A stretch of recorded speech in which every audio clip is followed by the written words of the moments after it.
সূরাতুল আরাফ আয়াত নাম্বার 40। আবার আজকে আলোচনা শুরু করেছি সূরাতুল আরাফ আয়াত নাম্বার 156। আল্লাহ রাব্বুল আলামিন 40 নম্বর আয়াতে বলছেন, নিঃসন্দেহে যারা কাযযাবু মিথ্যা প্রতিপন্ন করবে বিআয়াতিনা আমার আয়াতকে, ওয়াস্তাকবারু আনহা এবং অহংকার যারা দেখাবে এই কিতাব নিয়ে, আল্লাহ বলছেন লা তুফাত্তাহু লাহুম আবওয়াবুস সামা, আমি আল্লাহ তার জন্য আসমানের দরজা কখনো খুলবই না। যেরকম নাউযুবিল্লাহ। তাহলে কিতাব না মানলে আসমানের দরজা খুলবেন না কে? আল্লাহ। এই ওয়াদা কার? আসমানের দরজা না খুললে জান্নাত নেবেন কেমনে? আল্লাহ রাব্বুল আলামিন বলেন আমি আসমানের দরজা তো খুলবই না, সাথে আল্লাহ রাব্বুল আলামিন বলছেন ওয়ালা ইয়াদখুলুনাল জান্নাতা হাত্তা ইয়ালিজাল জামালু ফি সামিল খিয়াত। আল্লাহ রাব্বুল আলামিন বলেন ওই সমস্ত বান্দাগুলো কখনোই জান্নাত পাবে না যেমন করে একটা সুঁয়ের একটা সোঁচের ছিদ্র পথে উট প্রবেশ যেমন অসম্ভব, ওই সমস্ত বান্দার জন্য জান্নাতে যাওয়া তেমনই অসম্ভব। এই আয়াতটা যখন পড়ি আমি দারুণ ভয় পাই, খুব ভয় লাগে আমার, প্রচন্ড ভয় পাই আমি। আল্লাহ কি রাগ করে এই কথা বলেছেন, এক্সাম্পলটা দিয়েছেন। এই জন্য আমার বন্ধুগণ, কোরআনের শুরু হয়েছে বা দিয়া, শেষ হয়েছে সিন দিয়া। এর মধ্যে থেকে যদি কোনো বান্দা যদি একটা হরফকেও যদি অস্বীকার করে, তার ঈমান আছে না গেছে? তার ঈমান আছে না গেছে? চলে গেছে। কিন্তু হরদম আমার দেশের কিছু সুশীল সমাজের দাবিদার, তারা বলে কোরআনের এই সমস্ত মধ্যযুগীয় আইন এই সমাজে চলতে পারে না। আছে না? আসতে বলবেন না, আছে না নাই? যারা এই জাতীয় কথা বলে যে কোরআনের আইন মধ্যযুগীয়, এটা একটা গালি। এই জাতীয় কথা যারা বলে ওদের জানাজা না দিয়া কুত্তা বিলায়ের মতো বিদায় করা দরকার। আমার বন্ধুগণ, একটু কান লাগান, মূল আয়াতের দিকে আস্তে আস্তে চলে যাচ্ছি।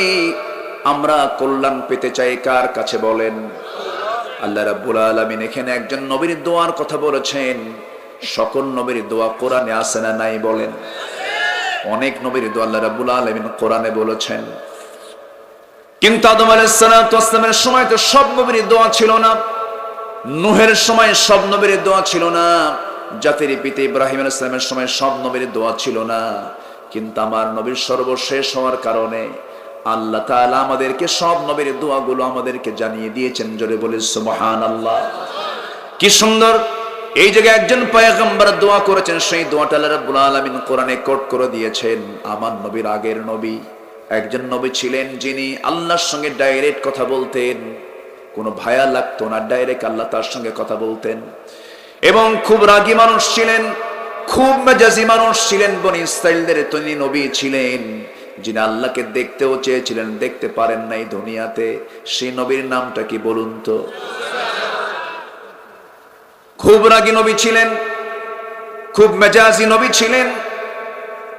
তার স্বভাবটাই ছিল কবিয়াদিবি করলি কি মারতেন?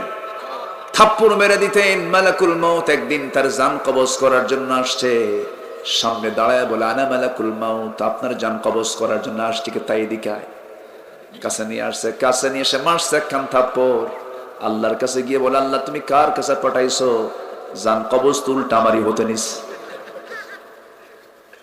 প্রচন্ড মেজাজি ছিলেন, কারণ তার মেজাজ না হলে ফেরাউনকে মোকাবেলা করা সম্ভব হতো না। কারণ ফেরাউনকে মোকাবেলা করার জন্য নরম হৃদয় দরকার না, মেজাজি হৃদয় দরকার। তিনি নরমও ছিলেন, মেজাজিও ছিলেন, কিন্তু যেখানে মেজাজ সেখানে মেজাজ। আশিদ্দা ওয়ালাল কুফার রুহামাউ বাইনাহুম। প্রচন্ড খেপে গেলেন, রেগে গেলেন। কখন খেপে গেছেন, রেগে গেছেন? যে সময় রাগার দরকার, খেপার দরকার, সেই সময় তিনি খেপেছেন। এই মূসা আলাইহিস সালাতু ওয়াস সালামের অনেক কথা আল্লাহ রাব্বুল আলামিন কোরআনে কোট করে দিয়েছেন। ইহুদিরা মূসাকে তাদের নবী মনে করে, কিন্তু মূসা আলাইহিস সালাম তিনি ইহুদির নবী না সকল মুসলমানের নবী? সমস্ত নবীরা কি ছিলেন বলেন? মুসলমান। কি ছিলেন বলেন? ইতিহাসের দিকে আজকে যাওয়ার সময় নাই। ইহুদি কেমনে আসলো, নাসারা কেমনে আসলো, এটার ইতিহাস অনেক লম্বা, ওই দিকে আজকে আমি যাব না। আমার বন্ধুগণ, একদিন এক ইহুদি বলতেছে, তোমাদের নবীর চাইতে আমাদের নবী মূসা বড়, তোমাদের নবীর চাইতে আমাদের মূসা বড়। সাহাবী শুনেই বলছেন, না না, তোমাদের নবীর চাইতে আমাদের নবী বড়। এই তর্ক নবীর কান পর্যন্ত চলে গেল। নবীজি শুনতে পেলেন। নবীজি শুনে সাহাবীকে ডাক দিয়ে বলছেন, সাহাবী, তুমি আমার ভাই মূসাকে খাটো চোখে দেখো কেন? তোমরা কি জানো, হাসরের ময়দানে কিয়ামতের দিন সবাই বেহুশ হয়ে যাবে, সর্বপ্রথম আমার হুঁশটা ফিরবে। আমার হুঁশ ফেরার পরে দেখব আমার ভাই মূসা আগেই আরশ আজিমটা ধরে আছেন। জোরে বলে সুবহানাল্লাহ। আমার নবীজি অন্য নবীকে ছোট করেছেন না বড় করেছেন?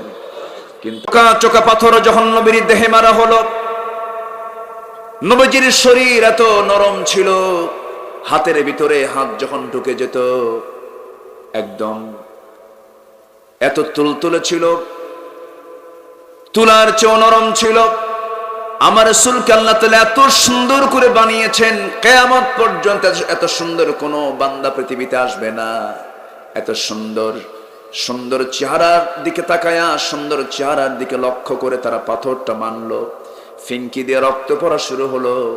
নবীজির মাথা রক্ত গড়ে গড়ে পার তলা পর্যন্ত আসলো। জুতার তলার সঙ্গে পার তলার জমাট বেঁধে গেল। নবীজি মুখ থুবড়ে পড়ে গেলেন। নবীর পাশে কেউ নাই। আমার নবীজি এমন সময় বেহুশ হয়ে পড়ে থাকলেন। যখন হুঁশটা ফিরলেন, জিবরিল আমিন এসে বলছেন, ইয়া রাসূলুল্লাহ, আপনি শুধু একটা বার বলুন, তায়েফকে চাপা দিয়ে শেষ করে দেব, এই পাহাড় দিয়ে চাপা দিয়ে শেষ করে দেব। আমার নবীজি রক্তাক্ত দেহ নিয়ে বলছেন, ভাই জিবরাইল, আমি মুসার মতো দোয়া করব না, আমি নূহের মতো দোয়া করব না। আমার প্রতি যে অবিচার তারা করেছে, তারা না বুঝে করে ফেলেছে, আমি তায়েফবাসীকে বিনা শর্তে মাফ করে দিলাম। আমার নবীজি প্রতিশোধের নবী না ক্ষমার নবী? আমরা উম্মত হব প্রতিশোধী না ক্ষমা পরায়ণ? কিন্তু আমার দেশ আবাদ হয় মানবতার না হিংসার? আমার দেশ আবাদ হয় ক্ষমা করার না প্রতিশোধ নেওয়ার? 50 বছর আগের কথাও মনে রাখে, ঠিক কিনা? আমার বন্ধুগণ, কি করলেন আমার নবীজি? সেই জায়গা থেকে আবার দাঁড়ালেন, হাঁটতে পারেন না, জুতাটা আটকে গেছে রক্ত দিয়া, টান মেরে জুতাটা খুললেন। পিছনের দিকে একবার তাকান আর মনে মনে ভাবেন, আবার যদি এই দৃশ্য, যদি এই কথা যদি আবু জেলদের কানে যায়, তারা ঠাট্টা করবে। কোন মতো তিনি নিজের জীবনকে বাঁচানোর জন্য সেই জায়গা থেকে একটা জোরে দৌড় মারলেন। আমার নবীজি দুইটার সময় তিনি না খেয়ে লম্বা সময় ছিলেন। একটা হলো তায়েফের ময়দান, আর একটা হলো খন্দকের পরীক্ষা খননের সময়। খন্দকের পরীক্ষা খননের সময় তিনি 4টা দিন তিনি না খাওয়া ছিলেন, পেটে পাথর বেঁধেছিলেন। খন্দকের পরীক্ষা খননের সময় খাদ্য সব ফুরে গেছে, কোনো খাবার নাই সাহাবে কেরামদের। আমার নবীজির মাথা থেকে পা পর্যন্ত সব ধুলায় মলিন হয়ে গেছে। কোদাল মারতে মারতে, পরীক্ষা খনন করতে করতে আমার নবীজি খন্দকে কোমর হারিয়ে ফেলেছেন। কোমরটা তার কুঁজো হয়ে গেছে। নবীজি মৃত্যুর দিন পর্যন্ত কোমর সোজা করে কখনো দাঁড়াতে পারেন নাই। আমার নবীজির কোমরটা কুঁজো হয়ে গেছে খন্দকে। তায়েফের ময়দানে 3 দিন না খাওয়া, 3 দিন 3 রাত তিনি খেতে পারেন নাই। পেটে কোনো খাবার নাই, পানি নাই, দৌড় মারতে নিয়েও পারতেছেন না, মাথাটা চক্কর মেরে উঠতেছে। সামনের দিকে আঙ্গুর বাগান দেখলেন। আঙ্গুর বাগান দেখে সেই দিকে আঙ্গুর বাগানের মধ্যে ঢুকে গিয়ে চিত হয়ে পড়ে থাকলেন, আর পারলেন না, মাথা ঘুরে উঠছে। আঙ্গুর বাগানের একজন কেয়ারটেকার ইয়াং যুবক রাসূলকে দেখে তার মধ্যে দয়া হলো, দৌড় মেরে আসলো। এত সুন্দর চেহারার মানুষ হয় নাকি? সামনে দাঁড়ায় বলছে, তোমার শরীর থেকে যে পরিমাণ রক্ত ক্ষরণ হচ্ছে, রক্ত ঝরতেছে, তুমি বাঁচবে না, তোমার জন্য কিছু করি দেখি। থোকা থোকা আঙ্গুর হাতের মধ্যে পেরে নিয়া, হাতের মধ্যে চিপে চিপে মোটে 1 গ্লাস আঙ্গুরের রস প্রস্তুত করলো যুবকটা। গ্লাসটা আস্তে করে নবীর হাতে দিয়ে বলছে, ও যুবক, তুমি এটা পান করো, নচেত মরে যাবে। নবীজি হাতটা কাঁপতেছে ক্ষুধায়। আমার নবীজি সিরাত ইবনে হিশামের মধ্যে আসছে, নবীজি গ্লাসটা হাতের মধ্যে নেবেন, সেই শক্তিও তিনি হারিয়ে ফেলেছেন। আস্তে করে গ্লাসটা হাতের মধ্যে নিয়া বিসমিল্লাহ বলে 3 ঢোকে পান করলেন। জীবনের শক্তি ফিরে পেলেন, মুস্কি হাসি মারলেন। আমার নবীজি পেটে খাবার থাকতো না, কিন্তু মুখের হাসি ফুরাতো না। আমার নবীজি মুস্কি হাসি মেরি যুবকের দিকে তাকায় তাকায় রক্তাক্ত দেহ নিয়ে বলছে, যুবক তোমার নাম তো আদ্দাস। যুবক মনে মনে চিন্তা করে, দেখা হলো না কোনোদিন, কথা হলো না কোনোদিন, আমাকে চিনলো কেমনে, জানলো কেমনে। এবার রাসূল বলছেন, যুবক আমার দিক তাকায় কি চিন্তা করো? এবার যুবক বলতেছে, আমি যে আদ্দাস তোমাকে বললো কে? তুমি তো আমাকে চিনো না। রাসূল বলছেন, শোনো, তোমার নাম আমি শুধু জানি না, তোমার গ্রামের নামটাও জানি। কি গ্রামের নাম? নিনোয়া গ্রামে তোমার জন্ম। আরো কিছু জানি, কি জানেন আপনি বলেন? রাসূল বলছেন, তুমি যে গ্রামে জন্ম নিয়েছো সেই গ্রামেই একজন পয়গম্বর ইউনূস আলাইহিস সালাম জন্ম নিয়েছেন। সঙ্গে সঙ্গে আদ্দাস বলতেছে, আমার গ্রামে ইউনূসের জন্ম, আল্লাহর নবীর জন্ম, তোমাকে সংবাদটা দিল কে? তথ্য তোমাকে দিল কে? আমার নবীজি মুস্কি মুস্কি হাসি মেরে বলছেন, আদ্দাস একজন নবীর কাছে তো আরেকজন নবীর খবর থাকতেই পারে। জোরে বলেন সুবহানাল্লাহ। সব জানায় দিলেন কে? আসতে বলবেন না কে? আদ্দাস সঙ্গে সঙ্গে করলো কি? আর বুঝতে দেরি হলো না। আদ্দাস ছিল খ্রিস্টান, খ্রিস্টানি কায়দায় আদ্দাস করলো কি? 2টা হাত নিয়ে সোজা নবীর 2 পায়ের দিকে গিয়ে রাসূলকে সেজদা দিয়ে ধন্য করবে, 2 পায়ে সেজদা দেবে। রাসূল সেজদা তো গ্রহণ করলেন না, চোখটা বড় করলেন, শক্ত করে 2 হাতটা চেপে ধরে যুবককে সোজা খাড়া করে বুকের সঙ্গে বুক লাগায় দিয়ে বলছেন, তুইও বান্দা আমিও বান্দা, তুইও বান্দা আমিও বান্দা। বান্দা হয়ে বান্দাকে সেজদা দেওয়া হালাল না হারাম? আর এখনকার মাজারে সেজদা হয়, আছে না নয়? সব গুনাহ মাফ হবে, শিরকের গুনাহ মাফ হবে না। শিরকের গুনাহ করা যাবে, করা যাবে, আল্লাহ তাআলা সব মাফ করবেন। আল্লাহর ওয়াদা যে শিরিক করবে, ওমাইয়ুশরিক বিল্লাহ ফাকাদ হারামাল্লাহু আলাইহিল জান্নাহ, শিরিক করবে তার জন্য জান্নাত বাজেয়াপ্ত হয়ে যাবে। শিরিকের ধারে পাশে আমরা যাব না, জোরে বলি ইনশাআল্লাহ। লোকমান আলাইহিস সালাম তার সন্তানকে 13টা নসিহত দিয়েছেন। তার 1 নম্বর নসিহত হলো লা তুশরিক বিল্লাহ, শিরিক করো না, শিরিকের ধারে পাশে যেও না। এরকম কোন মাজার, কবর আমার কোন কল্যাণ করবে না। আমার কল্যাণ করবেন কে? আসতে বলবেন না কে? আল্লাহ। আমার বন্ধুগণ, আমার নবীজি এবার আদ্দাসকে যখন বুকের সঙ্গে জড়িয়ে ধরলেন, আদ্দাস কাঁদতে কাঁদতে বলতেছে, তুমি আব্দুল্লাহর পুত্র মুহাম্মদ নিশ্চয়, আমি শুনেছি, কিন্তু আর বুঝতে দেরি না, আমাকে পড়িয়ে দাও আশহাদু আল্লা ইলাহা ইল্লাল্লাহু ওয়াহদাহু লা শারীকা লাহু ওয়া আশহাদু আন্না মুহাম্মাদান আবদুহু ওয়া রাসূলুহু। হেদায়েতের মালিক কে? আমার নবীজি রক্তাক্ত হলেন কিন্তু ব্যর্থ হলেন না, সফল হলেন। এই যে কালেমা পড়ে মুসলমান হয়ে গেল। নবীজি মক্কায় মার খেয়েছেন, নবীজি মক্কায় গৃহবন্দী হয়েছেন, ঘর থেকে বের হতে পারেন না। কি পরিস্থিতি আবু জেহেল সৃষ্টি করেছিল! আবু জেহেল ছিল মক্কার সুপ্রিম পাওয়ারের লোক। আবু জেহেল ছিল মক্কার সিটি মেয়র। কি মেয়র বলেন? City mayor. নগর পিতা ছিল, সিটি মেয়রও ছিল, কিন্তু নির্বাচনে নয়, সে ছিল জোর কইরা সিটি মেয়র। ঠিক কিনা? এই ছিল স্বৈরাচার, জালিম ছিল। এমন কোন আকাম কুকাম নাই যা আবু জেহেলের মধ্যে ছিল না। আজকের দুনিয়াতেও কিছু আবু জেহেল আছে না নাই? আসতে বলবেন না, আছে না নাই? আছে। আমার বন্ধুগণ, একটু মনোযোগ দিয়ে শোনেন। আকলমন্দি সারা বাসাত, সচেতন ব্যক্তির জন্য কিছু লাগে না, ইঙ্গিতটাই যথেষ্ট। বুঝে নেন, বুঝে নেন। আমার বন্ধুগণ, আমার বন্ধুগণ, এই দুনিয়া ছেড়ে আমিও যাব, আপনিও যাবেন। হক পথে চলবো, হালাল পথে চলবো। ধাপ্পাবাজি করবেন, টেকনিক খাটাবেন, কৌশল করবেন, জনগণকে ধোঁকা দিবেন, আল্লাহ আপনাকে জাহান্নাম দিবেন। এগুলো করা ঠিক নয়। ফেরাউন টিকে নাই, ফেরাউন টিকছে? ফেরাউন এখনো আছে না নাই বলেন? আসল ফেরাউনটা কিন্তু এখনো শুটকি হয়ে পড়ে আছে, দেখছি নিজের চোখে। মাথায় এক গোছা চুলও আছে, চামড়াও আছে, কিন্তু হাড় ছাড়া কিচ্ছু নাই, কোনো গোশত নাই, শুটকি করে। আল্লাহ বলছেন আল-ইয়াওমা নুনাজ্জিকা বিবাদানিকা, ও ফেরাউন তোকে আমি শুটকি করে কিয়ামত পর্যন্ত রাখবো, তোকে দেখবে নব্য ফেরাউনরা শিক্ষা নেবে। আমার বন্ধুগণ, ফেরাউন কিন্তু কম কিছু করে নাই। এই পৃথিবীতে হত্যার রাজনীতি প্রথম শুরু করেছিল ফেরাউন। আসমানে কিতাব আগুন ধরিয়েছিল ফেরাউন। মূসা আলাইহিস সালামের বিরুদ্ধে হত্যার হুলিয়া জারি করেছে ফেরাউন। শেষ পর্যন্ত মূসার বিজয় না ফেরাউনের বিজয়। ফেরাউনকে চুবায়া মারছেন কে? কোথায় চুবাইছেন? নীল দরিয়ায়। আমার বন্ধুগণ, সেই দরিয়ার ভিতরে হাবুডুবু খায় আর বলে, ও মূসা আমারে বাঁচা, ও মূসা আমারে বাঁচা। ওর কি ডাক ঠিক আছে নাকি? বাঁচাবেন কে?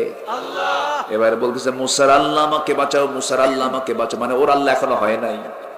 শেষ ফেস বলতেছে, ও আল্লাহ আমারে বাঁচা, ওয়া আনা মিনাল মুসলিমিন। দেখেন কি মিথ্যুক প্রতারক। কোরআন বলতেছে এই কথাগুলো, ওয়া আনা মিনাল মুসলিমিন, ও আল্লাহ তুমি আমাকে বাঁচা, আমি তো মুসলমান। আল্লাহর সঙ্গে সঙ্গে জবাব দিচ্ছেন, অকুনতা মিনাল মুফসিদিন, তুই তো ফাসাদ সৃষ্টিকারী, তুই কিসের মুসলিম রে? কার কথা? ধরে ধরে ধরে না, ধরলে আল্লাহ, ধরলে আল্লাহ। ফেরাউনকে ধরেছেন কয়দিন? ফেরাউন কি কখনো জানছিল এই দরিয়া আমার জন্য মৃত্যুর জায়গা হবে? কেউ কি ভাবছিল? ও যখন মারা যাবে তার কয়েক মিনিট আগেও তো সে জানে নাই। আবার মূসাও জানতেন না এই দরিয়া আমি পার হয়ে যাব নিমেষেই, কোনো যানবাহন নাই, কোনো তরি নাই, কোনো নৌকা নাই, নৌযান আমি কেমন করে পার হব তিনিও জানতেন না। চতুর্দিক থেকে সেনাবাহিনী ফেরাউনের লোকজন ঘেরাও করে ফেলেছে, বলতেছে, ও মূসা তুই আজকে পালাবি কোথায়? তোকে আজকে ধরেই ফেলবো। সঙ্গে সঙ্গে মূসা বলছেন, আল্লাহ দেখো তো ফেরাউন কি কয়। তুমি কি দেখো না? সুবহানাল্লাহ বলুন। আমি তো আল্লাহর সঙ্গে ডাইরেক্ট কথা বলতেন, আল্লাহ ফেরাউন কি কয়? আল্লাহ বলছেন, ও মূসা কোনো চিন্তা করো না, হাতে কি আছে? নবীদের হাতে কি ছিল বলেন?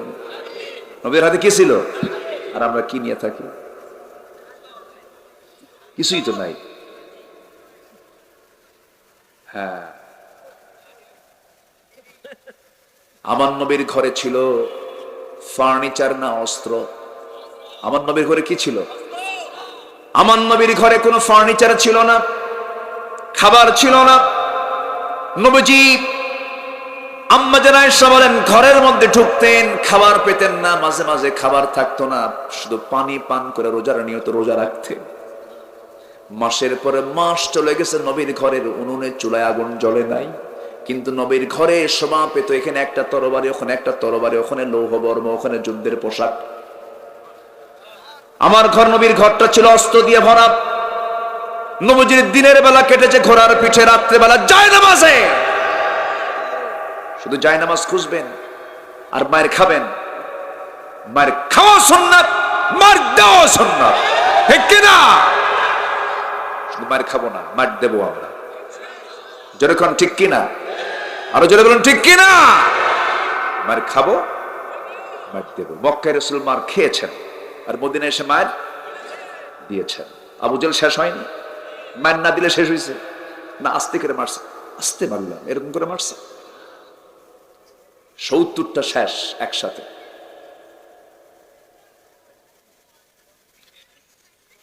আমার বন্ধুগণ, আমার নবীজি যে সুন্নাহগুলো রেখে গেছেন সেই সুন্নাহ আজকে ঢুকে গেছে আরেক জাতির মধ্যে। ইসরায়েলরা অস্ত্রের দিক থেকে আজকে লাস্ট না ফার্স্ট, আর আমরা তসবিহ শিখতেছি। কি শিখতেছি আমরা? তসবিহ। নবীজির ঘরকে তারা ফলো করেছে। নবীর ঘরে কি ছিল? আমার বন্ধুগণ, শুধু অস্ত্রবার থাকলেই হবে না, সাথে থাকতে হবে সবচেয়ে বড় অস্ত্র, সেটা হলো ঈমান। বলেন কি বলেন? ঈমান। বিড়ি খাওয়া ঈমান আনা যাবে না, বিড়ি ছাড়বো, জোরে বলি ইনশাআল্লাহ। বেনামাজ ঈমানদার হওয়া যাবে না। নাম হলো ঈমান আলী, নামই কি? নামাজ পড়ে না। নাম হলো রমজান আলী, রমজান মাসে দুপুর বেলা ভাত খায়। নাম হলো হিম্মত আলী, সাইকেলের চাকা বাস চলে সিট হয়ে পড়ে। নাম হলো আতর আলী, গোটা গায়ে গাজার গন্ধ। আছে না নাই? নাম দিয়ে কাম হবে না। শেষ পর্যন্ত ফেরাউন খতম হয়ে গেল, বিজয় হলো হকের। শেষ পর্যন্ত খতম হয়ে গেছে নমরুদ, বিজয় হয়েছে। আসলে কোনো পার্ট নাই। দুনিয়ার সব শিক্ষা যেটা মানবতার কল্যাণে, সেটাই ইসলামী শিক্ষা, ঠিক কিনা? আপনি ডাক্তার হবেন না, আপনার মেয়ে ডাক্তার হবে না। আপনার মেয়ে যদি ডাক্তার না হয়, আপনার বইয়ের অপারেশন করবে কে? পর্দার দরকার আছে না নাই? আপনি মাদ্রাসা বানাবেন এখানে 10 তলা, আপনি হাদিস মুখস্থ করেছেন, কোরআন মুখস্থ করেছেন, এই মুখস্থ এই এলেম দিয়ে তো আপনি 10 তলা বিল্ডিং এর ইঞ্জিনিয়ারিং প্ল্যান করতে পারবেন না। ওটার জন্য এলেম শেখার দরকার আছে না? কৃপণ হব কেন আমরা? সব শিক্ষাই ইসলাম, আলহামদুলিল্লাহ বলেন। কিন্তু কোরআন সবার জন্য বাধ্যতামূলক। কোরআন সবার জন্য কি? বাধ্যতামূলক। আজকে কোন ইঞ্জিনিয়ার ফাঁকি দিত না যদি তার মধ্যে কোরআনের এলেমটা থাকতো। আজকে কোন মেডিকেলের ডাক্তার, যেখানে অপারেশন দরকার নাই, সুস্থ গর্ভবতী মা নরমাল তার ডেলিভারি হবে, শুধুমাত্র কিছু টাকার জন্য ডাকাতির মতো পেট কেটে সন্তান বের করে। মানুষ ছাড়া পৃথিবীর কোন প্রাণীর কি অপারেশন হয়? বলেন তো হয়? তাহলে মানুষেরই হয়, তাহলে মানুষই বেকায়দায় পড়ে। পৃথিবীর কোন, আচ্ছা কোন কুকুরের কি সিজার হয়েছে? কেন হয়েছে? সিজার হয় 4টা 5টা হয়, তা 7-8টা হয়। কেমনে হয় কুত্তা নিজেও জানে। তাহলে এই যে সংকটগুলো, শুধু প্রবলেম কি জানেন? প্রবলেমটা হলো কোরআনটা সবার কাছে না থাকার কারণে। বুয়েট থাকবে, রুয়েট থাকবে, চুয়েট থাকবে, মেডিকেল থাকবে, ইউনিভার্সিটি থাকবে, সব জায়গায় সব ডিপার্টমেন্ট ফ্যাকাল্টি থাকবে। আমিও ঢাবির ছাত্র ছিলাম, আমি ঢাকা ইউনিভার্সিটিতে পড়াশোনা করেছি, মাদ্রাসা থেকে কামিল করেছি। আমি কোন শিক্ষাকেই খাটো চোখে দেখি না। সব ডিপার্টমেন্ট থাকবে, সাথে থাকবে বাধ্যতামূলক কোরআন শিক্ষা। বাস ক্লিয়ার। তখন দেখবেন সব জায়গায় আদব থাকবে। মাদ্রাসায় এই যে হাফেজরা কোনোদিন কি কোনো শিক্ষকের দিকে মাথা উঁচু করে কথা বলতে পারে? আদব দিছে কোরআন, শিক্ষা দিয়েছেন, কোরআন তাকে আদব বানায় দিছে। শিক্ষক পিটায়, ও চুপ করে দাঁড়ায় থাকে, কিচ্ছু কয় না, মারে, হুজুর মারুক, হুজুরের দোয়া পাবো তো। এখন তো মায়েরও বন্ধ হয়েছে। ছাত্রের বাপ এসে চোখে এরকম গুরুর মতো বানায়, বলে হুজুর তুমি যে ধমক দিচ্ছ, তুমিও তো তোমার সন্তানকে মারো। মারে না? বাপ সন্তানকে মারে না? শাসন করার অধিকার আছে না নাই? আজকে স্কুলে মাদ্রাসায় মায়ের বন্ধ হয়েছে, মায়ের বন্ধ হয়েছে। মায়ের দরকার আছে তো, মায়ের দরকার কিছু আছে না নাই? তবে শাসন করা তারই সাজে সোহাগ করে, যে সোহাগের সাথে আপনি কিছু দেন কিন্তু গরুর মতো পিটায়েন না। শাসনের একটা মাত্রা আছে, লিমিট করে একটু ভয় দেখাতেও হয়। বাচ্চা ওষুধ খেতে চায় না, মা কি করে? খা, ধমক দেয় না? আচ্ছা এই ধমকে কি সন্তানের প্রতি তার আদর কম? যদি ওষুধ নাই খেতে চায়, শেষ পর্যন্ত থাপ্পড় একটা হাঁকায়, 2 হাত ধরে 2 পা ধরে মুখের মধ্যে নখ ঢুকায়, খা। তাহলে এই যে আদরটা করলো, এই আদরের মধ্যে মোহাব্বত কি কম না বেশি? আপনি কিছুই করতে দিবেন না, এটাও ঠিক না। আগের স্কুলেও যারা পড়তো, শিক্ষক দেখলে সাইকেল থেকে ছাত্র নেমে যেত, আর এখন বিড়ি খায়। এখন কি খায়? আছে না নাই? কি নাই? কি নাই বলেন? কি নাই? আগে ওই স্কুলের ছাত্রটা 2টা ক্লাস করতো। আগে ফোরকানিয়া মাদ্রাসায় যেত, সকালবেলা আগে মক্তবে যেত, মক্তবে কোরআন শিখের পরে স্কুলে যেত। এই জন্য তারা আদব বলা হয়েছিল। এই থামেন, আমার দিকে তাকান। তাহলে এই মাদ্রাসারও দরকার আছে না নাই বলেন? এটাও চলবে। জোরে বলি ইনশাআল্লাহ, জোরে বলি ইনশাআল্লাহ। আমি যে আয়াত থেকে তেলাওয়াত করেছি, এখানে মূলত কোন নবীর দোয়া বলেন তো? কোন নবীর দোয়া? কোথায় চলে গেছে? আমি কি শেষ করে দেব নাকি? একটা লোক তো ওঠে না, বলি আলহামদুলিল্লাহ। এই ছেলে বসো। জি বসেন। আচ্ছা আমি যদি বলি ভাই আপনার একটু বসেন, আমি একটু নাম্বার থেকে আসি, পাবো? লোক পাবো? কি হুজুর নিয়ে আসতে গেলে নাম্বার খোঁজে? বসেন। খুব ভালো, বলি আলহামদুলিল্লাহ। এই নবীর সাথে আমার নবীর দোয়ার একটা মিল হয়ে গেছে এখানে। দেখেন কেমন করে, এখানে আলেম ওলামা যারা আছেন তারা বুঝবেন। এখানে মুসা আলাইহিস সালাম কি দোয়া করছেন দেখেন, শ্রেষ্ঠ দোয়া, আমার নবীরও শ্রেষ্ঠ দোয়া ছিল এটা। তিনি বলছেন ওয়াকতুব লানা ফি হাযিহিদ দুনিয়া হাসানা ওয়া ফিল আখিরাতি ইন্না হুদনা ইলাইক। জোরে বলুন আল্লাহু আকবার। আল্লাহ তুমি আমাদের জন্য লিখে দাও এই দুনিয়ার হাসানা, আখিরাতের হাসানা, তোমার দিকে তোমরা ফিরে যাচ্ছি, চলে যাচ্ছি। ঠিক একই স্টাইল আমার নবীজি দোয়া করেছেন। চিৎকার মেরে মেরে আমার সঙ্গে বলুন রব্বানা আতিনা ফিদ দুনিয়া হাসানা ওয়া ফিল আখিরাতি হাসানাতাও ওয়া কিনা আযাবান নার ওয়াজআলনাল জান্নাতা মাআল আবরার। জোরে বলুন আল্লাহু আকবার। আদম কি দোয়া করেছেন? আদম আলাইহিস সালাতু ওয়াস সালাম সবাই বলেন রব্বানা যালামনা আনফুসানা ওয়া ইল্লাম তাগফির লানা ওয়া তারহামনা লানাকুনান্না মিনাল খাসিরিন। জাতির পিতা কে বলেন? আরো জোরে, আরো জোরে, আরো জোরে। তিনি কি দোয়াটা করেছেন? রব্বানা তাকাব্বাল মিন্না ইন্নাকা আনতাস সামিউল আলিম ওয়া তুব আলাইনা ইন্নাকা আনতাত তাওয়াবুর রহিম। কি সুন্দর দোয়া তিনি করেছেন। কোরআনে বহু দোয়া আছে, স্পেশাল করে নবীরা কিছু দোয়া করেছেন। যেমন ইউনূস আলাইহিস সালাতু ওয়াস সালাম দোয়া করেছেন কি, সবাই বলেন লা ইলাহা ইল্লা আনতা সুবহানাকা ইন্নী কুনতু মিনাজ জালিমিন। এই দোয়াটা তিনি বাইরে করেছেন না কিসের পেটে করেছেন? মাছের পেটে। বেকায়দে পড়ে দোয়া করছেন কার কাছে? আমরা বেকায়দে পড়ে দোয়া করব কার কাছে? কোন দোয়াটা পড়ব? এই জন্য নবীর দোয়াটা পড়ব, দোয়ায়ে ইউনূস। কি সুন্দর দোয়া। আজ থেকে প্রায় 17 বছর আগের কথা হবে। খুলনা অঞ্চলের ঝিনাইদহ জেলার মহেশপুর একটা মাহফিল শেষ করলাম, ফিরে আসব। কালীগঞ্জ এবং ঝিনাইদহ এর মাঝামাঝি খুব ডাকাতি হতো সেই সময়। প্রচন্ড কুয়াশাচ্ছন্ন রাত্রি, ডাকাতি শুরু হয়ে গেছে। আমি ডাকাতের কবলেই পড়লাম। তো সামনের দিকে তাকায় দেখি একটা গাছ কেটে কেবলামুখী করে রাখছে পীর সাহেবরা, বুঝলেন নাই? আচ্ছা দেখে আমি একটু আটকে গেলাম।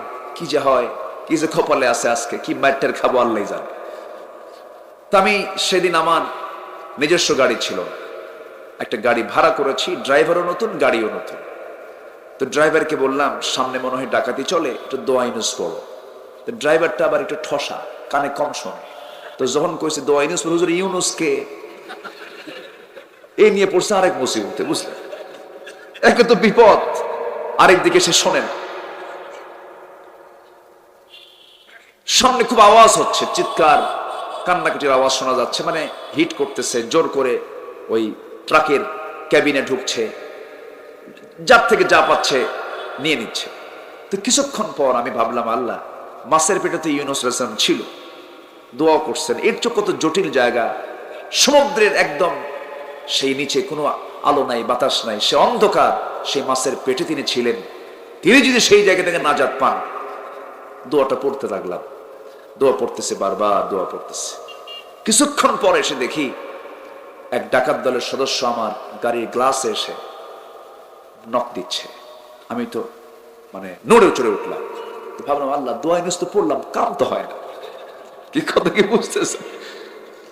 আমি খুব মানে পেরেশানির মধ্যে পড়ে গেলাম।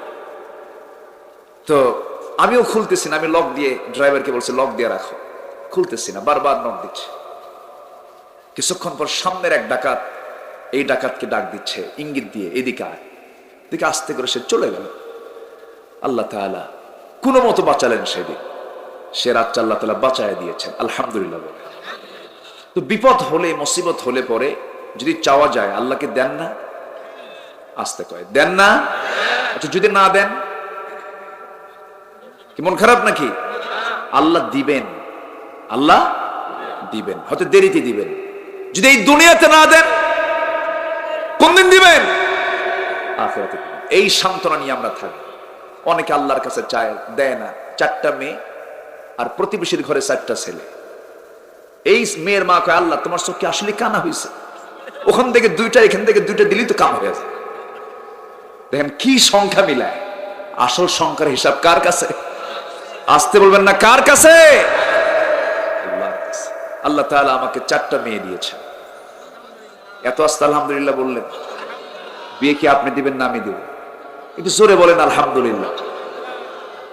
মেয়ের সন্তান হলে পরে আজকের সমাজেও আছে, খুব রাগারাগি করে, বউটাকে গালি দেয়। আছে না এরকম অসভ্য কিছু? আছে না? আছে না নাই? বউকে বলে তোর পেট আসলেই পচা। দেখছেন কি কথা কয় এগুলো? বলে কিনা? বলে কিনা? ওর চিন্তার সমস্যা, ও বুদ্ধি প্রতিবন্ধী, ওর সমস্যা আছে, ঠিক কিনা? সন্তান চাইবো কার কাছে? নেক স্ত্রী চাবো কার কাছে? এমন দোয়া কোরআনে আছে না নাই? এমন দোয়া শিখিয়েছেন নবীরা।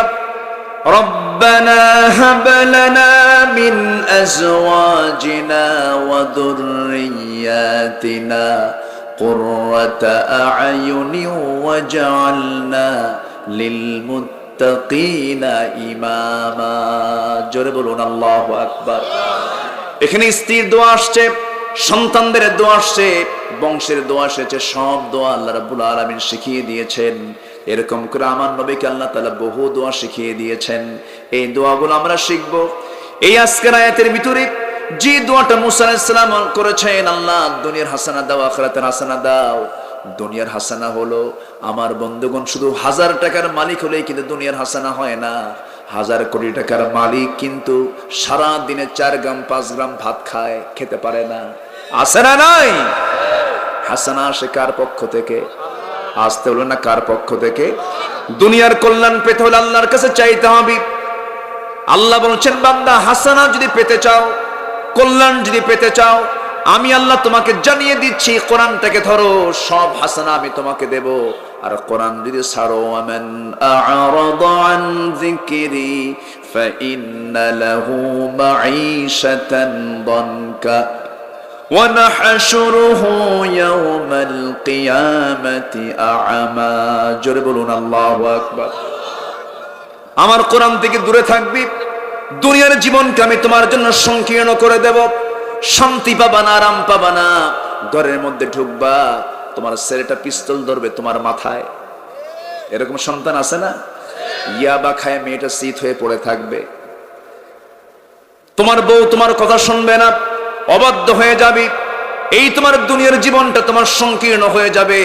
এই জন্য কোরআন নিয়ে তোমার পরিবারটা গড়াও, কোরআন নিয়ে তোমার জীবনটা গড়াও, সমাজটা গড়াও, রাষ্ট্র গড়াও।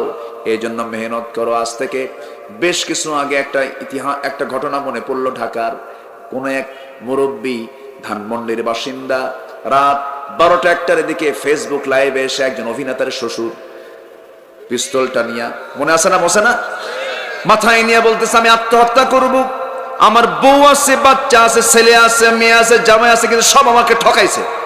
সব আমাকে কি ঠকাইছে? কিন্তু না না, সব আছে, সব ছিল, কিন্তু কি ছিল না? পরিবারে ইসলাম ছিল না। ওমান আ'রাদা আন যিকরি ফাইন্না লাহু মাঈশাতান দানকা। দুনিয়ার জীবনটা তার সংকীর্ণ হয়ে যাবে। দুনিয়ার হাসানা থেকে সে বঞ্চিত হয়ে যাবে, আখিরাতের হাসানা থেকে সে বঞ্চিত হয়ে যাবে। এই জন্য আমরা দুনিয়ার হাসানা চাইবো কার কাছে? আখিরাতের হাসানা চাইবো কার কাছে? আল্লাহর কাছে। এরপর আল্লাহ এবার শক্ত কথা বলছেন। তিনি বলছেন, ক্বালা আযাবি উসিবু বিহি মান আশা। আমি যাকে ইচ্ছা তাকে শাস্তি দেই। আল্লাহু আকবার। আয়াতটা কি বলেন তো? আমার আপনার জন্য কি মানে খুব সহজ না খুব হুমকি? হুমকি না, খুব কঠিন। আল্লাহ বলছেন, আমি যাকে ইচ্ছা তাকে শাস্তি দেই। ইউআযযিবু মান ইয়াশা, আবার ওয়াগফিরু লিমান ইয়াশা, আল্লাহ যাকে ইচ্ছা তাকে শাস্তি দেন, যাকে ইচ্ছা তাকে ক্ষমা করেন। কিন্তু আল্লাহ রাব্বুল আলামিন এখানে কথা শেষ করেন নাই। আল্লাহ তাআলা বলছেন আমি যাকে ইচ্ছা তাকে শাস্তি দেই। আবার তিনি বলছেন ওয়া রাহমাতি ওয়াসিআত কুল্লা শাই, জেনে রেখো বান্দা আমার রহমত সব জায়গায় পরিব্যাপ্ত, সব জায়গায় প্রশস্ত হয়ে আছে। জোরে কোন সুবহানাল্লাহ। আমার রহমত থেকে বঞ্চিত হয়ো না বান্দা। এরপর আল্লাহ রাব্বুল আলামিন সুন্দর করে বান্দা কফার দিয়ে বলছেন ফাসাকতুবুহা লিল্লাযীনা ইয়াত্তাকুন, এই সমস্ত রহমতগুলো আমি তার জন্য লিপিবদ্ধ করব যার মধ্যে তিনটা গুণ থাকবে। কয়টা গুণ বলেন? এই তিনটা গুণ নিয়ে কথা বললে আর 2 ঘন্টা থাকতে হবে। থাকতে রাজি আছেন? থাকেন, হাইকে খেয়ে যাবে। আবারও কাছে কি করবো বলেন? একটু জিকির করি লা ইলাহা,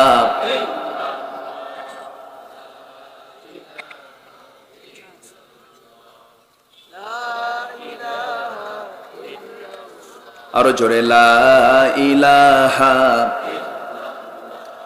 সুবহানাল্লাহ ওয়ালহামদুলিল্লাহ লা ইলাহা, আরো জোরে লা ইলাহা ইল্লাল্লাহু মুহাম্মাদুর রাসূলুল্লাহ সাল্লাল্লাহু আলাইহি ওয়াসাল্লাম। 12টা বাজতেছে, কি করব বলেন? আলোচনা চালাবো? একটু বসেন।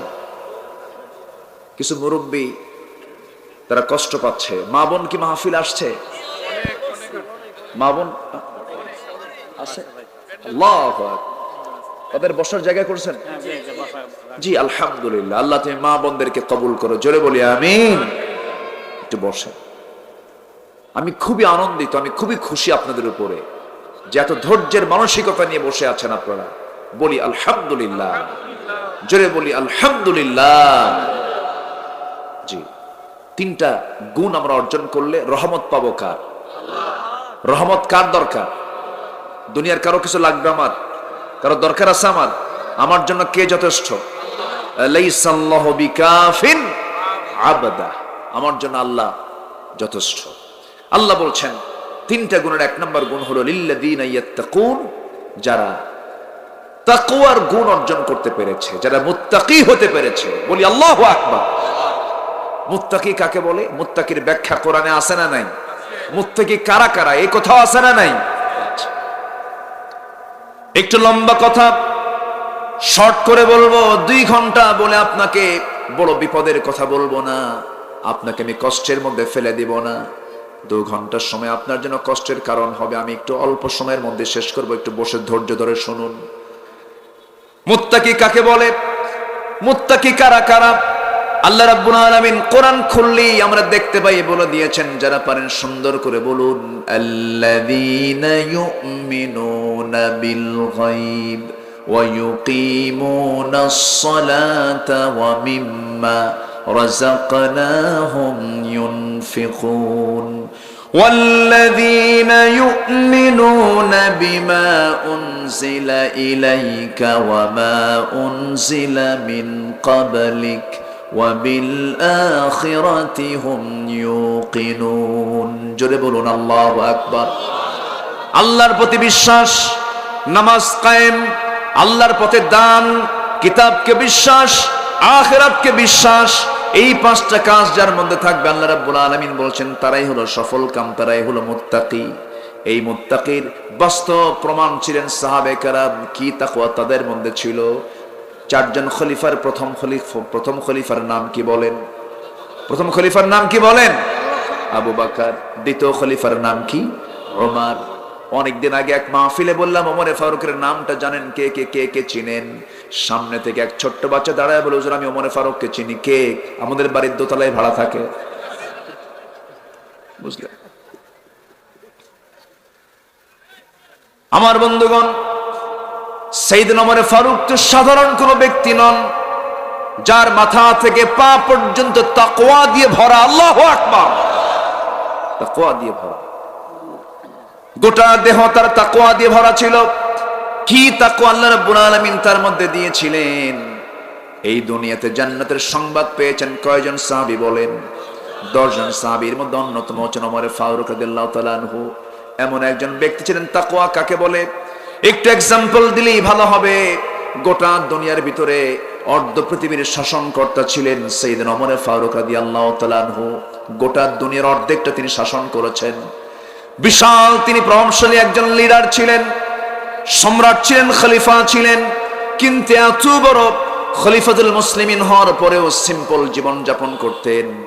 রাষ্ট্রের পক্ষ থেকে তিনি 1 বোতল মধু পেয়েছেন। সেই মধুটা নিয়ে কি করতে হবে, সেই মধুটা তিনি শুধু একাই নেবেন না, তিনি সহ তার আশপাশের যে প্রতিবেশী তাদেরকে সমান ভাগে ভাগ করে দিবেন। মধুর বোতল নিয়ে আসছেন, নিয়ে এসে সোজা স্ত্রীর সামনে দাঁড়িয়ে বলছে, স্ত্রী মধুর বোতলটা নিয়ে আসলাম, শুধু আমি নয়, আমার পরিবার নয়, আমার পরিবারের সঙ্গে আশেপাশে যে পরিবারগুলো আছে সমান ভাগে ভাগ করে সবাইকে দিতে হবে। মধুটা তুমি ভাগ করে সবাইকে দিয়ে আসো। কিছুক্ষণ পর বলছেন, স্ত্রী আমার রাগ করো না, মধু ভাগের দায়িত্ব আমি তোমাকে দেব না, আমি তোমাকেও দেব না, আমিও করব না, মধু ভাগ অন্য কাউকে দেব।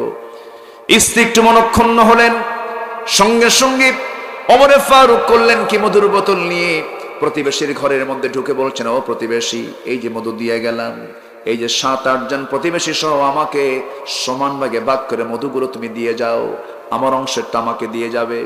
তার অংশেরটা তিনি নিয়ে স্ত্রীর সামনে গিয়ে বলছেন, স্ত্রী আল্লাহর কসম করে বলে আমি তোমাকে বিশ্বাস করি, আমি তোমাকে মোহাব্বত করি, আমি তোমাকে ট্রাস্ট করি, তুমি আমার সন্তানগুলো যত্ন করো, লালন পালন করো, কিন্তু তুমি আমাকে মাইন্ড করো না, সন্দেহ করো না, আমি তোমাকে ভুল বুঝে এরকম সিদ্ধান্ত নেই নাই। এই যে মধুটা আমরা ভাগে পেলাম, এই মধু হলো তরল জিনিস, এই মধু ভাগের দায়িত্ব যদি তোমাকে যদি দিয়ে দিতাম, সমান ভাগে তুমি ভাগ করতে, কিন্তু মধু ভাগ করার সময় তরল জিনিস, হাতের মধ্যে কিছু মধু লেগে যেতে পারে। সেই মধুটা 1 ফোঁটা হোক 2 ফোঁটা হোক, এই যে 1 ফোঁটা 2 ফোঁটা মধু ভাগের কারণে আমাদের মাঝে বেশি চলে আসুক, এটা আমি চাই নাই, মনে করে মধু ভাগের দায়িত্ব আমি অন্যজনকে দিয়ে দিয়েছি। জোরে বলুন সুবহানাল্লাহ। এই সমস্ত বান্দার প্রতি রহমত দিবেন কে? আল্লাহ তাআলা। ঘোড়া কিনেছেন, কি কিনছেন ওমর? কি কিনছেন বলেন? ঘোড়া কিনেছেন। ঘোড়াওয়ালার কাছ থেকে ঘোড়া কিনলেন, টাকা দিলেন, ঘোড়া বুঝে নিলেন, ঘোড়ার পিঠে চললেন। কয়েক মিল যেতে না যেতে ঘোড়ার 4টা পা অকেজ হয়ে ঘোড়া বসে গেছে। ওমরে ফারুক খেপে গিয়ে রেগে গিয়ে বলছেন, ঘোড়াওয়ালা আমাকে ফাঁকি দিলা কেন? অসুস্থ ঘোড়া তুমি আমাকে দিয়েছ, আমি ঘোড়া নেব না, টাকা দাও। ঘোড়াওয়ালা বলছেন, না না, আপনি আমাকে ভুল বোঝেন কেন? ঘোড়া তো আমি আপনাকে সুস্থই দিয়েছি, কিন্তু আপনার কাছে গিয়ে অসুস্থ হয়ে পড়েছে, কেন আমি এটা মানবো না। এবার ঘোড়াওয়ালা বলে, আপনি আমিরুল মুমিনিন, আপনাকে সম্মান দিয়ে বলছি, এটার বিচার আপনিও করার দরকার না, আমিও করার দরকার নেই, চলেন আদালতে। কোথায়? আদালত। ওমর ফারুক বলেন, চলো যাই, আইন সবার জন্য। আসতে বলে, আইন সবার জন্য। ঘোড়াওয়ালা নিয়ে যাচ্ছে, কাকে নিয়ে যাচ্ছে? শাসককে। কাকে নিয়ে যাচ্ছে? কাকে? শাসক। আদালতের ধারণা দিলেন, সামনে বিচারক বসা, কাজী বসা। ওমর ফারুক রাদিয়াল্লাহু আনহু দেখেই কাজী দাঁড়ায় গেছেন চেয়ার থেকে, দাঁড়ায় বলছেন, খলিফাতুল মুসলিমিন, আপনি কেন আদালত চত্বরে এসেছেন? কি হয়েছে, কি প্রবলেম বলুন। ঘোড়া কিনছে আমি এই ঘোড়াওয়ালার কাছ থেকে, কিন্তু ঘোড়াটা আমাকে অকেজো ঘোড়া দিয়েছে, সে অকেজো ঘোড়াটা ফেরত নিতে চায় না। এবার শুনলেন খলিফার মুখ থেকে এই কথা, এবার জবানবন্দি নিচ্ছেন ঘোড়াওয়ালার কাছ থেকে, দুজনের কাছ থেকে কথা শুনলেন। শুনে এবার কাজী বলছেন, আমিরুল মুমিনিন, আপনি অর্ধ দুনিয়ার শাসন করতে হতে পারেন, কিন্তু আপনার চেহারা দেখে আমি আজকে কোনো বিচার করব না। আপনার চেহারা দেখে বিচার করা যাবে না। আমি সঠিক জায়গা থেকে সঠিক বিচার করতে চাই, কারণ আমার যদি আজকে বিচার সঠিক না হয়, আদালতে আখিরাতে আল্লাহর বিচার আমার ক্ষেত্রে সঠিক হবে না, আল্লাহ আমাকে জাহান্নাম দিয়ে দিবেন। এবার সেই কাজী বলতেছেন, সেই কাজীর নাম হলো কাজী শুরাইহ ইবনুল হারিস আল কিন্দি রাহমাতুল্লাহ আলাইহি। তিনি বলছেন, আমিরুল মুমিনিন, আপনি এখানে দাঁড়িয়ে দাঁড়িয়ে কথা বলছেন, আমি আপনার সামনাসামনি কথা বলছি, এই জায়গা থেকে আপনি বাড়ি পর্যন্ত ফিরতে পারবেন, অথবা এই আদালত চত্বর থেকে আপনি 1 কদম ফেলতে পারবেন, তার কোনো গ্যারান্টি আছে নাকি? না। তাই যদি হয়, ঘোড়া একটা প্রাণীর নাম, যার প্রাণ আছে, সে অসুস্থ তো হতে পারে। আপনাকে সে সুস্থ ঘোড়া দিয়েছে কিনা বলুন, কে সুস্থ ঘোড়া দিয়েছিল? লেনদেন ক্লিয়ার হয়েছে কিনা? হ্যাঁ, লেনদেন ক্লিয়ার হয়ে গেছে। আপনি কখনো সেই ঘোড়াটা ফেরত দিয়ে টাকার দাবি করতে পারেন না। আল্লাহু আকবার বলবেন না? সাইয়েদনা ওমর ফারুক মুস্কি একখান হাসি মারলেন। মুস্কি হাসি মেরে সেই জায়গা থেকে আস্তে করে বের হয়ে আসলেন। পরের দিন মজলিসে শুরার বৈঠকে সবাইকে ডাক দিয়ে বললেন, ও মজলিসে শুরার সদস্যবৃন্দ শোনো, একজন কাজীকে পাইছে, আঞ্চলিক কাজী, অমুক আদালতে সে বিচার করে, তাকে আঞ্চলিক কাজী না বানায়া তাকে জাতীয় কাজী বানায়া দাও, কারণ সে আমার বিরুদ্ধে রায় দেওয়ার সাহস করেছে। যেরকম সুবহানাল্লাহ। এটা হলো তাকওয়া। আমার বন্ধুগণ, ছোট্ট ছেলে সাইয়েদনা ওমর ফারুকের ছোট্ট ছেলে, রাষ্ট্রের কিছু আপেল, রাষ্ট্রীয় কিছু আপেল জমা হয়ে আছে, এক জায়গায় স্তূপ হয়ে আছে।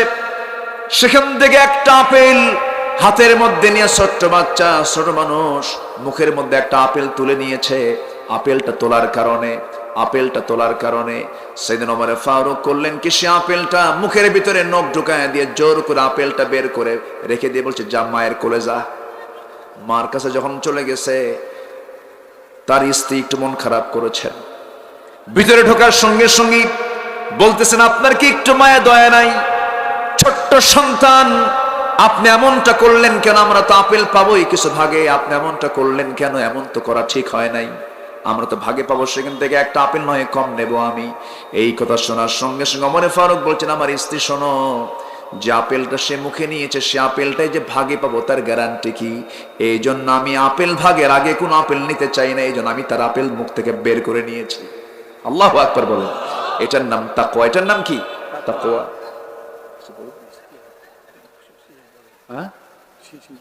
ও কষ্ট হচ্ছে, তাহলে শেষ করে দিই।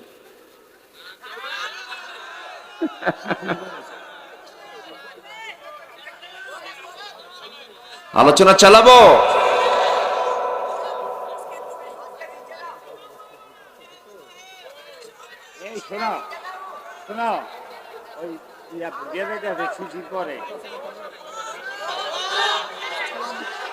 আলোচনা চলো। হুজুর মরুক, আমার দিকেও তাকান, উনি আমার দিকেও তাকাচ্ছেন তো, বুঝি না আমরা? সব দিকে তাকাতে হবে। বলি আলহামদুলিল্লাহ, আমি খুবই খুশি হয়েছি। আমরা এখন আমল করব, জোরে বলি ইনশাআল্লাহ। ওজনে কাউকে কম দেব? ওজনে কাউকে কম দেব? নেওয়ার সময় বেশি নেব? তাকওয়া। আল্লাহ বলছেন, এই তাকওয়া যারা অবলম্বন করবে, আমি আমার রহমতের চাদর দিয়ে আবৃত করে জান্নাতে ঢুকায় দেব। জোরে বলি সুবহানাল্লাহ। সম্মানিত ভাইয়েরা, মন চাচ্ছে আরো কথা বলি, কিন্তু সময়ের সংক্ষিপ্ততা, কেমনে যে সময় আজকে এত চলে গেল কিছুই তো বুঝলাম না। 12টার কাছাকাছি চলে গেছে। অনেক মা বোন আজকের মাহফিলে এসেছেন। মা বোনদেরকে আমি ধন্যবাদ দিচ্ছি। মাদের জন্য জান্নাতে যাওয়া পুরুষের চাইতে কঠিন না সহজ? কিন্তু অধিকাংশ মেয়েরা কোথায় যাবে? জাহান্নামে। আমার মা বোন, মেহেরবানি করে একটু পর্দা অবলম্বন করুন, পর্দায় থাকুন। 14 জন পুরুষ ছাড়া পৃথিবীর কোন পুরুষের সঙ্গে দেখা করা জায়েজ? বয়ফ্রেন্ড গার্লফ্রেন্ড বলতে কোনো পরিভাষা কি ইসলামে আছে? আসতে বলবেন না আছে? যুবকরা, মোবাইল দেখার আগে আগে তুমি ভাববে, আমাকে দেখছেন কে? আল্লাহ দেখছেন। খুব সাবধানে দেখতে হবে, সাবধানে সব ডিসপ্লে গুলো সাবধানে ইউজ করতে হবে। হারাম গর্হিত কোনো দৃশ্য, কোনো কাজ করা যাবে। আল্লাহ তুমি যুবকদেরকে বোঝার তৌফিক দিয়ে দাও। গত বছর আমার মাহফিল ছিল চুয়াডাঙ্গা। আমি খাইতে বসছি, তো এমন সময় এক মুরব্বী এসে বলতেছে, হুজুর একটু দোয়া করেন আমার মেয়ের জন্য। কেন, কি হয়েছে? মেয়েকে বিয়ে দিয়েছে ঠাকুরগা। ঠাকুরগা বিয়ে দিলেন? চুয়াডাঙ্গার মানুষ আপনি, এত দূরে বিয়ে দিলেন ঘটককে? হুজুর মোবাইল। ঘটককে মোবাইল। মোবাইল কিনে দিলেন কেন? হুজুর সে সায়েন্সে পড়ে, অনলাইনে ক্লাস করতে করতে যে সে আরেকটা লাইন খুঁজে তা তো জানি না। আমার ভাইরা, সচেতন থাকতে হবে। কোন নোংরামির কোন পথ আমরা বের করব না। আমাকে সর্বক্ষণ রাজসাক্ষীর মতো দেখছেন তিনি আমার কে? আল্লাহ তাআলা। আসুন আমরা সেই তাকওয়ার নীতি অবলম্বন করি। নাম্বার 2 হলো যারা যাকাত দেবে, আলহামদুলিল্লাহ। সবাই কি এমন জায়গায় আসতে পারে? সবার কি ভাগ্যে জুটে? বহু দেশ সফর করে আল্লাহর ঘর জিয়ারা করার সুযোগ হয় না। বহু শিল্পপতি কিন্তু আছে না নাই? হাজার হাজার কোটি টাকার মালিক সিডনি যায়, স্ট্যাচু অফ লিবার্টি দেখতে যায়, এরপরে এরকম করে গোটা দুনিয়া ঘোরে, কিন্তু আল্লাহর ঘর কাবা যে দেখবে এই নসিবটা তার জোটে না। আর নিজের চোখে দেখা এক রিক্সাওয়ালা 2017 সালে আমাকে জড়িয়ে ধরছে, চেনে ফেলে বলে, হুজুর হজ করতে আসছি। কি করেন? রিক্সা চালায়। কেমনে?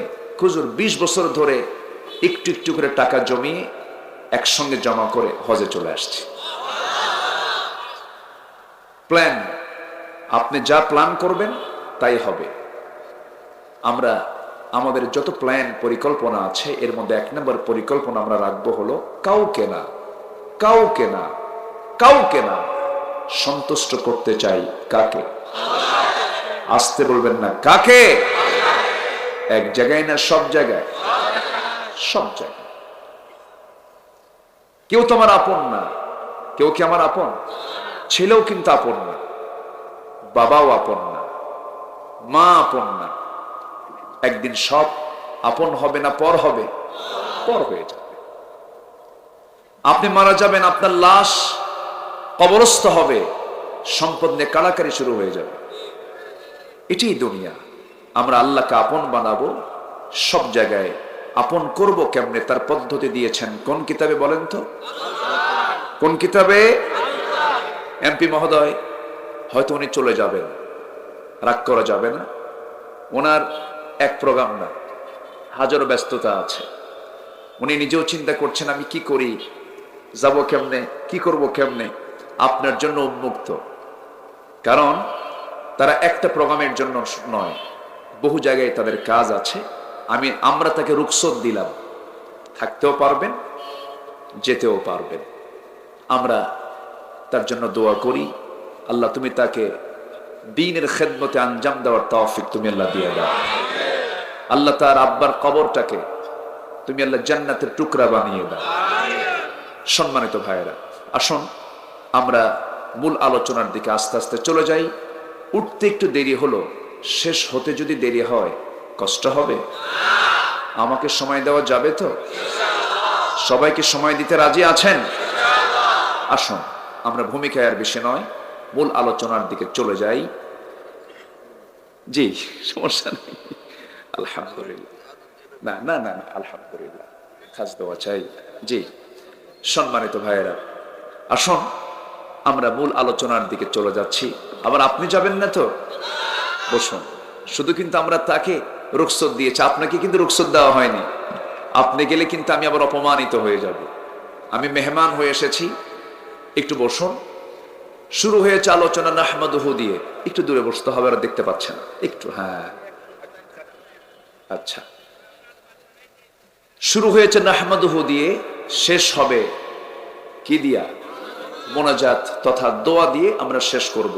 ওয়ামা তাওফীকি ইল্লা বিল্লাহ আলাইহি তাওয়াক্কালতু ওয়া ইলাইহি উনীব। আসুন আমরা সেই কিতাব থেকে আলোচনা শুরু করি যে কিতাবের রচয়িতা পৃথিবীর কেউ না। কিতাব রচনা করেছেন কে? আসতে বলবেন না, কে? সেই কিতাবের সূরাতুল আরাফ থেকে 156 নম্বর আয়াত আমি তেলাওয়াত করেছি। এই আয়াতকে সামনে রেখে কিছু কথা আমরা বলতে চাচ্ছি। আল্লাহ তাআলা আমলের নিয়তে আমাকে বলার এবং আপনাকে শোনার তৌফিক দান করুন। জোরে বলি আমিন। কোরআন সহজ না কঠিন? কোরআন সহজ না কঠিন? তার প্রমাণ কি বলেন তো? এই যে বসে আছে, এই মসমস আওয়াজ করে কি? ও কোরআন, এটা আওয়াজ করা যাবে না, রেখে দাও। আচ্ছা, আমি আমার নিজের হাতে 4 বছরের শিশুকেও পাগড়ি পরিয়ে দিয়েছি। কল্পনা করা যায় না। 7 বছর 6 বছর, আল্লাহু আকবার বলবেন না? কোরআন কি কঠিন? বলেন কঠিন কি সহজ? যে বলবে কঠিন, শয়তান তাকে উল্টা বুদ্ধি দেয়। কোরআন খুবই সহজ কিতাব। আল্লাহ রাব্বুল আলামিন বলেন, ওয়ালাকাদ ইয়াসসারনাল কুরআনা লিয-যিকরি ফাহাল মিন মুদ্দাকির। বান্দা, আমি তোমার জন্য কোরআনকে শ্রীহীন করি নাই, কষ্টকর করে দেই নাই, খুবই সহজ থেকে সহজতর করে দিয়েছি। কিন্তু কোরআন মুখস্থ করতে চাইলেই মুখস্থ করতে পারবেন না আপনি। সাহায্য লাগবে কার? আল্লাহ। নসিব থাকতে হবে, এই নসিবটা জুটায় দিবেন তিনি কে? আমার নবীর কাছে ওহী নাযিল হয়, নবীজি অস্থির হয়ে যান এটাকে মেমোরাইজ করার জন্য। আল্লাহ বলছেন, লা তুহাররিক লিসানাকা লিতা'জালা বিহি। হে নবী, আপনি জিহ্বা কামড়াবেন না বারবার। দ্রুত মুখস্থ করার জন্য আপনার কোনো চেষ্টা করতে হবে না। আমি আল্লাহ রাব্বুল আলামিন নিজে আপনার সিনার মধ্যে আমি গোটা কোরআনকে জমা করে দেব। তাহলে এরা কি শুধু মুখস্থ করেছে, না আল্লাহ জমা করে দিয়েছেন? তাহলে তারা কি মানে নরমাল বান্দা না স্পেশাল বান্দা? বলেন কি বান্দা? বলেন স্পেশাল। এই জন্য স্পেশাল সম্মানটা দিয়ে, সম্মানটা দিতে হবে কি স্পেশাল। কোরআন কিচ্ছু থাকবে না ভাই, কোরআন থেকে যাবে। সুবহানাল্লাহ বলেন। এটা এমন কিতাব যা পৃথিবীর সব কিছুর তথ্য দিতে প্রস্তুত। জোরে বলি সুবহানাল্লাহ। যা কিছু পৃথিবীতে আবিষ্কার হয়েছে এবং কিয়ামত পর্যন্ত যা কিছু মানুষ দেখবে, সব তথ্য কোরআনে আছে। জোরে বলি সুবহানাল্লাহ। সম্মানিত ভাইয়েরা, আমি সম্প্রতি কাতার দোহা থেকে ঢাকা আসছি, বিমানে চড়লাম। বিমানে কয়েক হাজার ফিট উপরে যখন বিমানে তো চড়ি, কিন্তু সেদিন হঠাৎ করে এটা মনে হলো আমার, উইন্ডো সাইডে বসে আমি দেখি বিশাল মেঘের স্তর, যতদূর চোখ যাচ্ছে বিশাল মেঘমালার একটি স্তর আমি লক্ষ্য করছি। আর ভাবতেছি, আল্লাহ তুমি এই মেঘমালাকে কেমনে ঝুলায় রাখছো? এগুলোর কি কোনো ওজন আছে কিনা আমি জানি না, তো আমি অত ফিকিরও করি নাই। তো চিন্তা করতে করতে বের করলাম, বিজ্ঞান বলছে মোলেনুম্বাস নামে কিছু মেঘমালা আছে যার ওজন হলো 200 টন। আবার কিছু কিছু মেঘমালা আছে যাদের ওজন হলো 10 লক্ষ টন। আমি মনে মনে চিন্তা করলাম, যদি বিজ্ঞান বলে এই মেঘমালার ওজন আছে, অবশ্যই আল্লাহর কালামে অবশ্যই এমন কিছু তথ্য থাকতেই পারে। সঙ্গে সঙ্গে একটু সার্চ দিয়ে দেখি আল্লাহ রাব্বুল আলামিন সূরা রাদের মধ্যে বলছেন, হুয়াল্লাযী ইউরিকুমুল বারকা খাওফান ওয়া তামআন ওয়া ইউনশিস সাহাবাস সিকাল। তিনি সেই মহান সত্তা যিনি তোমাদের জন্য আকাশে উত্থিত করেন ঘন ভারী মেঘমালা। অর্থাৎ মেঘের যে ওজন আছে, বিজ্ঞান প্রমাণ করেছে না কোরআন থেকে ধার নিয়েছে।